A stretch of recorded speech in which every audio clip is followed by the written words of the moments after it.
but not on Sunday, of course. It's very much another 2 points to be taken by the Manchester Phoenix. We'll wish Eddie well, but he's not taking any points away from Manchester this weekend. Now, Carl Graham, who missed Sunday's game because he took a bit of a knock on Saturday in Basingstoke. Carl Graham probably might not be icing again this weekend. He is feeling a lot better. He was a little bit woozy on Saturday night and again on Sunday when the Phoenix took to the ice. But we've had him checked out this week, and we're possibly going to get him to sit out again this weekend. The last thing we need is to rush somebody back from a knock. Carl banged his head on the ice in Basingstoke last week, and he took a couple of big hits in very quick succession in Basingstoke last week, and the second hit resulted in him banging his head on the ice, and he's got a bit of a headache, and the last thing we want is to possibly put him in a situation where he could get seriously hurt. So Carl's fully understanding, fully accepted the decision of the medical staff. We'll continue to monitor him during the week and see how he is for the weekend, but there is a distinct likelihood that Carl Graham won't ice this weekend in either game against Hull or Belfast.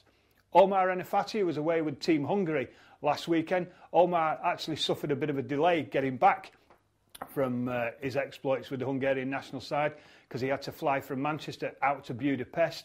Then he went into a training camp with the national team. Then they went to Holland for a tournament. Then he went back to Budapest, and unfortunately there was some cock-up with the flights back to Manchester, and he's got back into Manchester a little bit late. But having been to a training camp and played 3 internationals for the Hungarian national team, there's no loss of fitness there for Omar, so he will be back in the lineup this weekend for both those games against Hull and Belfast.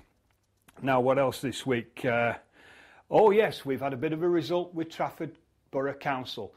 As you know, of late, the parking charges at the Silver Blades Ice Dome car park on Oakfield Road took a bit of a hike, and they extended the hours as well, so that people had to pay in the evenings and, more distressingly, pay on Sundays as well when it had previously been free. Well, we put in a complaint, or rather some strong comments, to Trafford Borough Council. A number of supporters as well emailed them separately.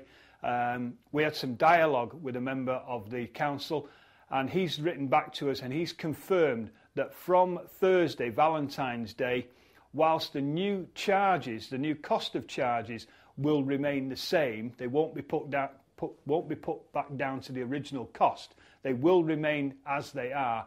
The decision has been taken that they'll revert to the original parking hours. So that means post 6 o'clock every evening will now go back to being free. And more importantly, Sundays, which is predominantly Phoenix home game time, will go back to being free as well. So no more parking charges on Sundays for home games. And that is a result. And we have written back to the council to thank them for the consideration of the comments we made and the comments that they took on board from the supporters who took time to write in by email and by snail mail. And they've looked at it. People say that councils don't listen. Well, Trafford Borough Council have listened, they've acted, and we're very grateful for their understanding and appreciation of the supporters' concerns about the hike, not only in the cost, but in the extended hours of parking charges. That is now a thing of the past. We're back to the original hours, although the slight hike in charges does stay in place. Well, that's about it for this busy roundup here on Phoenix TV News. Don't forget, it's Hull away on Saturday and then back home on Sunday, the Belfast Giants, and possibly Eddie Courtney's last appearance in Manchester. That's a 5:30 face-off in the Silver Blades Ice Dome. We hope to see you all there. Thanks for joining us here exclusively on Phoenix TV News.